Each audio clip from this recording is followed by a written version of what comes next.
बिस्मिल्लाहिर्रहमानिर्रहीम। अस्सलाम वालेकुम viewers, welcome to my YouTube channel.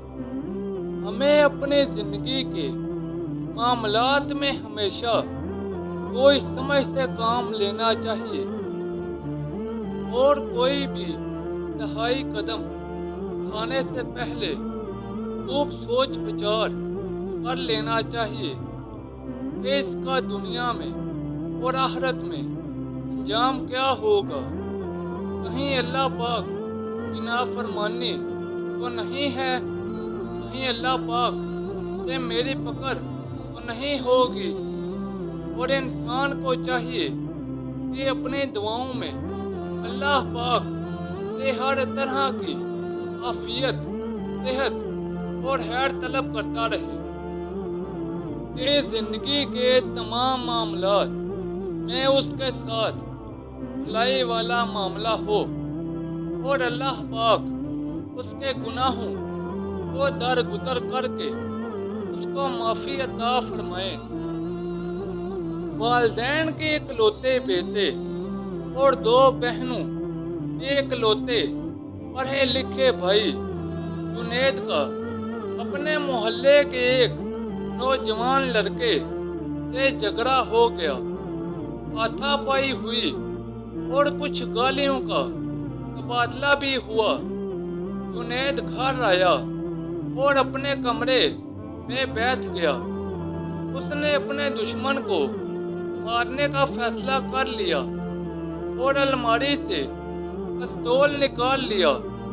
अचानक उसे अपने एक दोस्त की नसीहत याद आ गई। दोस्त ने उसे ऐसा कोई भी इंतहाई कदम उठाने से पहले 30 मिनट के लिए वारदात के बाद की सूरत हाल तस्वुराती तौर पर देखने का कहा था।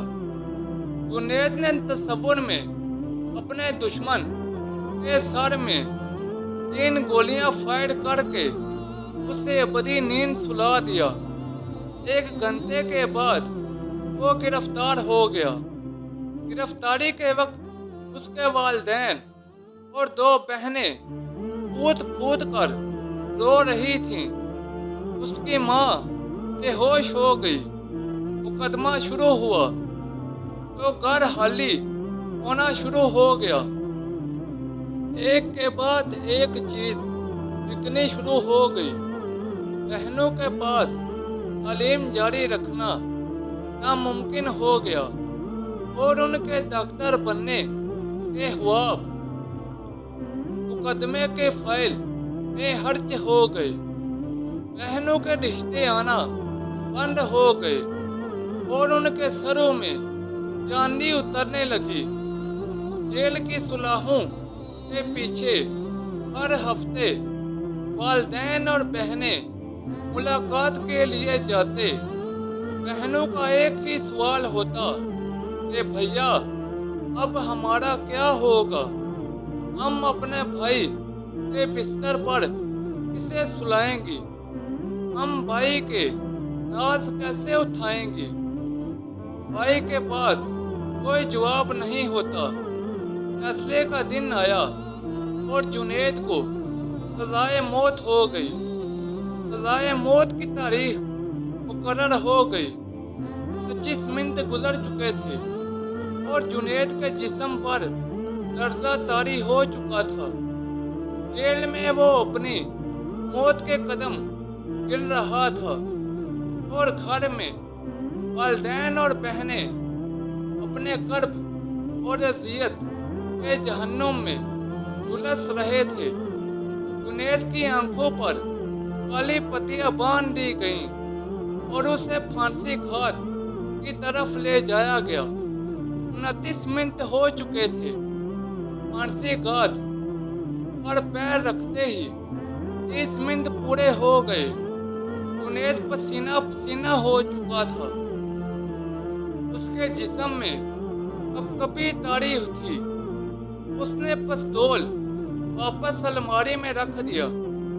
उसने मेज से अपनी बहनों की 2 किताबें उठाई اور بہنوں کے پاس گیا۔ بہنوں کو مخاطب کرتے ہوئے کہا، میری پیاری بہنوں، تمہارے پڑھنے کا وقت ہو گیا ہے۔ خوب دل لگا کر پڑھو، کیونکہ تمہیں ڈاکٹر بننا ہے۔ چند ماہ بعد جنید ایک بینک میں اچھی پوسٹ پر ملازم ہو گیا۔ جنید کی دونوں بہنیں ڈاکٹر بن گئیں۔ وہ ایک کامیاب اور بھرپور زندگی گزار رہے تھے۔ ان 30 منٹ کی تصوراتی واردات اور 30 منٹ کے مقدمے کی کارروائی کے تصور نے اور اس کے انجام نے اس کی زندگی بدل دی تھی۔ دوستوں، اوپر دی گئی کہانی سے ہمیں یہ سبق ملتا ہے کہ ہمیں اپنی زندگی کے معاملات میں ہمیشہ سوچ سمجھ سے کام لینا چاہیے اور کبھی بھی کوئی انتہائی قدم اٹھانے سے پہلے خوب سوچ بچار کر لینا چاہیے کہ اس کا دنیا میں اور آخرت میں انجام کیا ہوگا۔ کہیں اللہ پاک کی نافرمانی تو نہیں، کہیں اللہ پاک سے میری پکڑ تو نہیں ہوگی۔ اور انسان کو چاہیے کہ اپنی دعاؤں میں اللہ پاک سے ہر طرح کی عافیت، صحت اور خیر طلب کرتا رہے کہ زندگی کے تمام معاملات میں اس کے ساتھ بھلائی والا معاملہ ہو اور اللہ پاک اس کے گناہوں کو درگزر کر کے اس کو معافی عطا فرمائے۔ ویورز، یہ تھی میری آج کی ویڈیو۔ نیچے کمنٹ سیکشن میں بتائیں کہ آپ کو میری آج کی ویڈیو کیسی لگی۔ اس ویڈیو کو اپنے دوستوں اور رشتہ داروں کے ساتھ زیادہ سے زیادہ شیئر کریں۔ مزید ایسی ویڈیوز کے لیے میرے یوٹیوب چینل کو لائک اور سبسکرائب کر دیں۔